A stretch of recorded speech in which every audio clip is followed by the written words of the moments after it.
I was born in Hermosillo, Sonora, which is the capital city of my state in Mexico.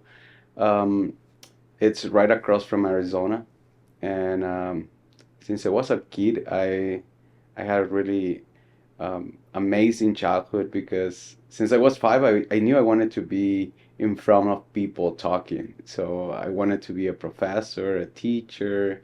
So I remember once in Christmas, I got for Christmas present a blackboard and chalk, and I pretended to be the teacher with my sister and my cousin. So um, I was always very extroverted and always the salt of the party and gathering people. And as I grew up, I think that was one of my goals to be, like in front of people talking. I never imagined that I would be or I would have a vocation for priesthood, but as I went through elementary, junior, and high school, well, I was involved in all sort of activities like artistic activities like art and music and theater and also in bands like music bands. So when I was 16, I started attending a Catholic youth group and since there I started like feeling this call to priesthood and I knew the Lord was calling, but I didn't answer. I didn't answer. So um, at the age of 21, I wanted to go to the seminary. My family didn't like the idea because I was finishing a career and starting a new one. So my mom said, "Why don't you finish this bachelor and then you can decide whether you go to the seminary or not?" So I agreed, and um, I went to my state college. I studied bachelor in English language teaching, and after that, I got a job in this university. So I started working there, and I got involved in that world, teaching world. I really loved it. We started like working throughout all the state, preparing teachers to. They started a program in elementary schools to teach English to young kids. So I don't know how, just because I always loved being in front of a lot of people talking. I got involved in this job and I started traveling around the country to United States and many places, many cities where we started a TV show to teach English, a radio show. So I got involved in all these activities, and I forgot about priesthood. But when the pandemic struck, I started like restating my life and saying what would happen if I died tomorrow. Um, how would I be remembered? And and I started visiting the Holy Sacrament, the Blessed Sacrament, every day for 1 hour. And I started feeling again this call from God that I had when I was 16, 21. And I decided to pursue this life and I started looking for orders in Mexico. And then they said that I was too old for them. And I decided to look for, somebody suggested to look for orders in the United States that probably I will be accepted. And yeah, I was looking through orders in the United States, but not seriously. Like I was not into it. So I was once in Instagram and I saw this invitation. Would you like to be a Capuchin friar? And I said, oh, that looks interesting. And I fill out the form. I sent it, and after a week, I got a response from a friar, and he invited me to have a Zoom call. We had an interview, and then he invited me to come to Chicago. I stayed there for a week, visiting the friary, the brothers, and I started liking this way of life. It was everything new for me, and I started seeing like the God was calling me to be in this order. So after a year of discernment with them, I applied to be here, and here I am. Well, yeah, I was 21 when I decided to go to the seminary, and that was the life I grew up with, like just diocesan priest. I didn't know about any other religious orders. I knew that there were some other religious orders, but I was not aware of that. And I have always been so devoted to Padre Pio, and I knew that he was Capuchin, and but I never understood this Franciscan life. Like I knew they were Franciscan because of the brown habits and all that, but I was never interested in that life. Like I wanted to be a diocesan priest, and as after that I applied for this, I started like looking, doing some research on online about this life and Capuchins and Franciscans, and I fully understood what that was. But it was not until then that I knew what was Capuchin or what was being a Capuchin. Well, I felt really welcomed and appreciated, and the fraternity that you see during dinner time, sharing stories, and there was something like was drawing me from there. Like there was like a interior peace, an inner peace inside of me that I felt like God was calling.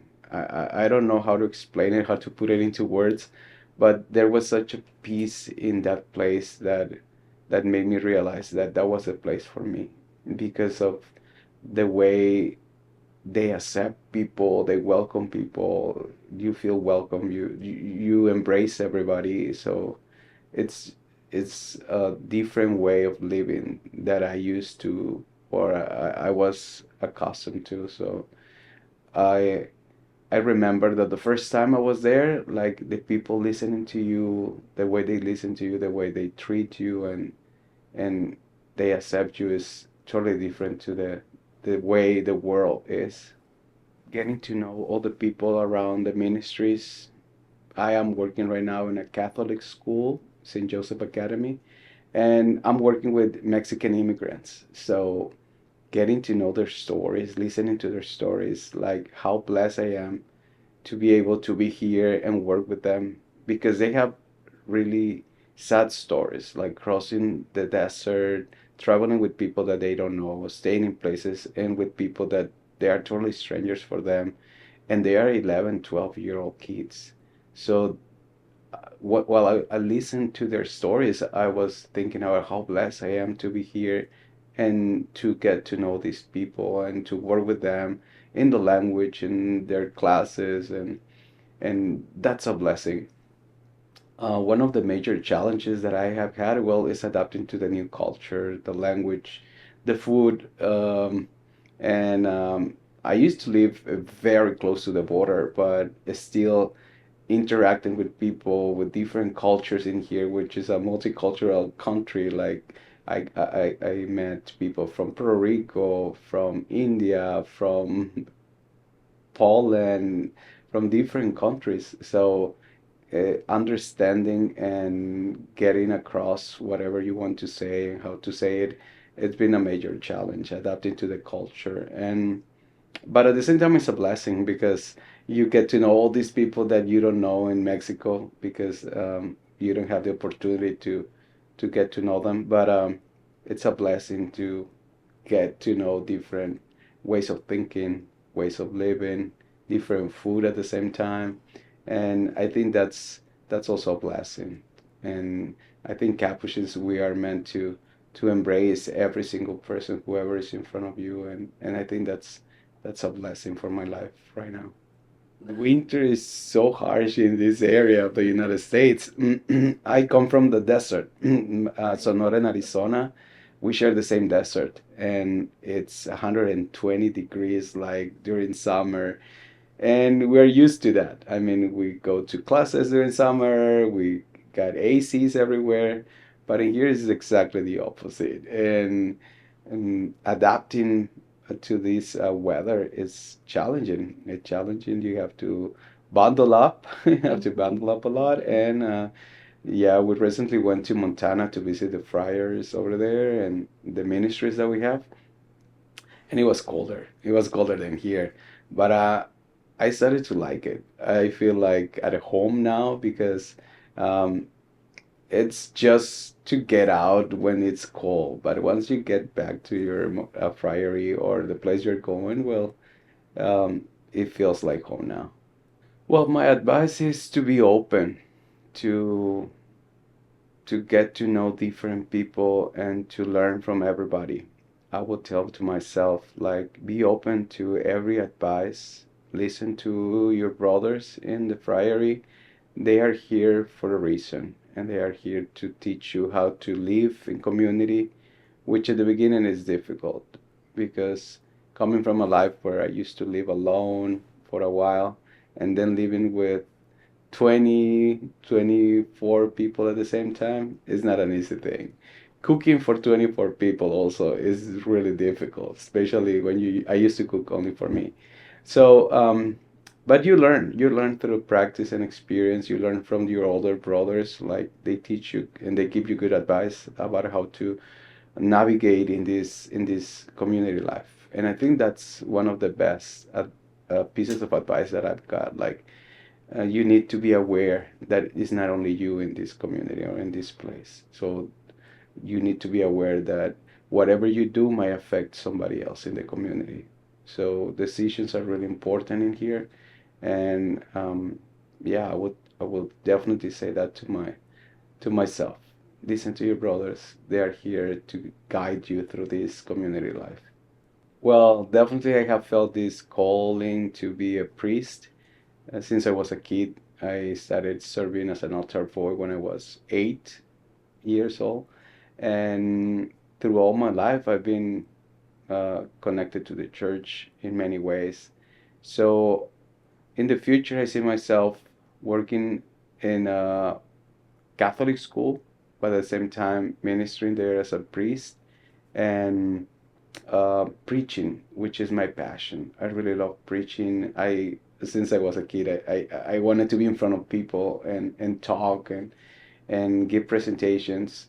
So God is calling me right now to do that, to preach the gospel, and I think I see myself doing that in the future. Also working as a professor, as a teacher in any of those schools that we have, either here in Montana or Milwaukee. So I see myself doing that ministry. I really love teaching. I try to postpone that or to, um, I would say, not to work again as a teacher, as a professor. But I think that I'm called also to do that. I think that's also my vocation. I really enjoy being in front of the students and teaching, and so I see myself doing that.